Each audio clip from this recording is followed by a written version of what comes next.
शौनक आदि ऋषियों ने पूछा ये शिवलिंग प्रकट कैसे हुआ? तो शिवलिंग की उत्पत्ति की अब कथा बता रहे हैं। सूत जी कह रहे हैं शौनक जी, एक बार भगवान महाविष्णु और ब्रह्मा जी में विवाद हुआ कि हम दोनों में बड़ा कौन, दोनों में बड़ा कौन। तो स्वाभाविक सी बात थी, दोनों ने स्वयं को बड़ा कहा, लेकिन इस बात का निर्णय नहीं हो पाया।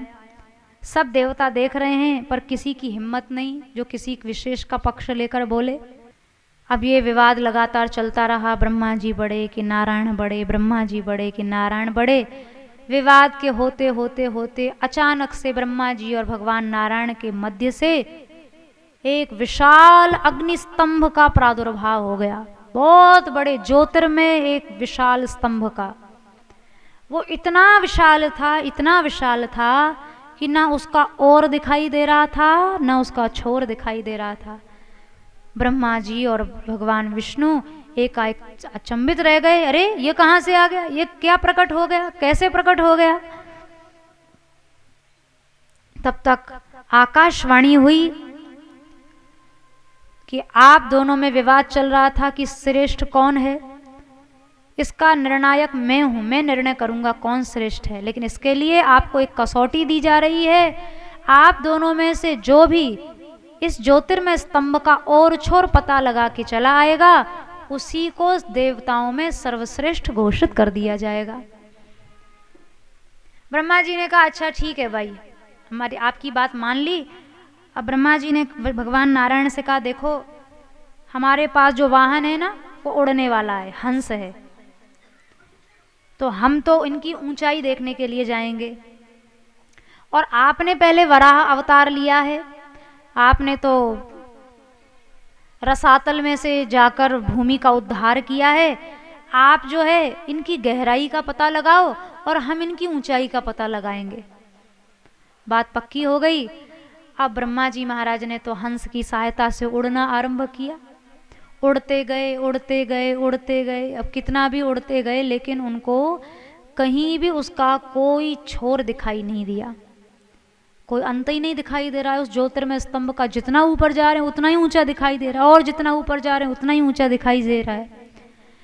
घटना इतने में ऐसी घट गई कि ऊपर से एक केवड़े का फूल गिरा, केतकी का पुष्प, वो ऊपर से गिरा तो ब्रह्मा जी ने देखा। ब्रह्मा जी ने कहा अरे केतकी कहाँ से आ रहे हो तुम? केतकी ने कहा शिवलिंग के इस ज्योतिर्मय स्तंभ के ऊपर से गिरा हूं मैं। अच्छा तो अभी और कितनी ऊंचाई है? अगर तुम ऊपर से गिरे हो तो तुमको तो छोर जरूर पता होगा। उसने कहा बस गिरा ही हूं, छोर तो मुझे भी नहीं पता है। अच्छा इतना तो बताओ कि तुम कितने ऊपर से गिरे हो? बोले अभी तो आप कहीं भी ऊपर पहुंचे ही नहीं हो, अभी तो जितना ऊपर आए हो उससे भी कई गुना ऊपर बाकी रहता है। शिव जी ब्रह्मा जी महाराज के तो होश ही ठंडे हो गए। ये तो कहते हैं कि अभी तो मध्य भाग में भी नहीं पहुंचे, अभी तो जाने कितना ऊंचाई बाकी है। ब्रह्मा जी को लगा और उड़ने प्रयास किया, उन्होंने और उड़ने का प्रयास किया पर उनको समझ में आ गया कि इसका और छोर मिलने वाला है नहीं।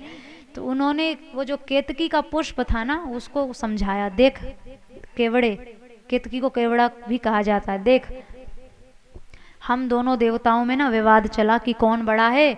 आकाशवाणी ने ये कसौटी रखी कि जो और छोड़ जानेगा उसको सर्वश्रेष्ठ घोषित किया जाएगा। अब तुझे पता है अगर तू कह रहा है कि अभी मैं इस ज्योतिर्मय स्तंभ के मध्य भाग में भी नहीं पहुंचा हूं तो ऊपर तो पहुंचने का सवाल ही नहीं उठता। और मेरे तो दम हो गए, अब मैं थक गया हूं, अब इससे ज़्यादा मैं उड़ भी नहीं सकता, ऊपर जा भी नहीं सकता। तो देख तुझे मेरी ओर से झूठी गवाही देनी पड़ेगी। अगर मैं ये पूछवाऊंगा ना कि मैं ऊपर इनकी ऊंचाई का पता लगा के आया हूं कि नहीं तो तुझे झूठ बोलना पड़ेगा। हाँ हाँ ब्रह्मा जी को पता चल गया है और ये बिल्कुल छोर तक पहुंच के आए हैं और ये जो कह रहे हैं बिल्कुल सत्य कह रहे हैं, इसमें झूठा कुछ भी नहीं है। अब ब्रह्मा जी उसको गवाह बना कर ले आए। अब इधर ऊपर आए तो देखा भगवान जो विष्णु हैं वो तो थक कर बैठे हुए थे। अच्छा भगवान विष्णु ने तो जो था ना वो साफ साफ कह दिया, भाई ब्रह्मा जी मुझे तो इसकी कोई गहराई का छोर पता नहीं चला, मैं तो थक गया हूँ और मेरे बस की बात नहीं है, ये मेरे से होना भी नहीं है। ब्रह्मा जी ने कहा अरे बस हम तो ऊंचाई का पता लगा के चले भी आए, आपसे इतना भी नहीं हुआ। तो लो अब तो सर्वश्रेष्ठ देवता, अब घोषणा की जरूरत थोड़ी है, हम तो अपने आप ही साबित हो गए। तब तक आकाशवाणी हो गई, ब्रह्मा जी सावधान रहिए, झूठ मत बोलिए। छोर का पता तो आपको भी नहीं चला है, पर कम से कम भगवान विष्णु को पता नहीं चला तो सच तो बोला। आपने खुद भी झूठ बोला और इस बेचारे केतकी को भी गवाह बना के ले आए, इससे भी आपने झूठ बुलवाया। आपने झूठी गवाही दिलवाई है। आज से मैं आपको अभिशप्त करता हूँ, आपको अभिशाप देता हूँ। अब आज से आप पूज्य नहीं रहेंगे, संसार में आपका कहीं भी मंदिर नहीं होगा। इसलिए ब्रह्मा जी का संसार में कहीं मंदिर नहीं है। बाद में जब क्षमा याचना की है ना, बहुत क्षमा मांगी है, तब उनको एक जगह निवास मिला है। कहाँ? दर्शन करके आए हो तभी सब पता है। तो पुष्कर जी में उनको कृपा पूर्वक शंकर जी ने कहा ठीक है, सर्वत्र तो पूज्य नहीं होंगे आप, लेकिन एक जगह आपको अवश्य पूजा जाएगा, पुष्कर क्षेत्र में। अब ब्रह्मा जी ने खुद तो झूठ बोला ही बोला, बेचारे उस केतकी को और मरवा दिया, उससे भी झूठ बुलवा दिया। अरे तुम्हारा अपने अंदर विवेक नहीं था क्या? तुमने किसी के प्रभाव में आकर झूठ का आचरण कैसे किया?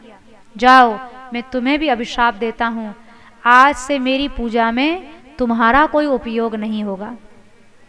इसलिए शंकर जी को भांग भी चढ़ जाए, धतूरा भी चढ़ जाए, अब इतना सुंदर केतकी का इतना सुगंधित पुष्प वो नहीं चढ़ता कभी भी। वो शंकर जी ने उसको विदा दे दिया, तुमने झूठ का साथ दिया, मैं आज से तुम्हारा परित्याग करता हूँ। तत्रांतरे तौ च नाथम प्रणम्य विधि माधवौ, सब देवताओं ने प्रार्थना की, हे प्रभु अभी तक तो आप अदृश्य होकर बोल रहे थे, आकाशवाणी के रूप में ये भगवान शंकर सारा संवाद कर रहे हैं। देवताओं ने प्रार्थना की, अभी तक तो आप अदृश्य रूप से ये सारी बातें कर रहे थे, अब हम सबकी इच्छा है कि आपके साकार रूप का दर्शन करें। तब वहाँ साक्षात रूप से भगवान प्रकट हुए। बोलिए श्री विश्वनाथ भगवान की जय।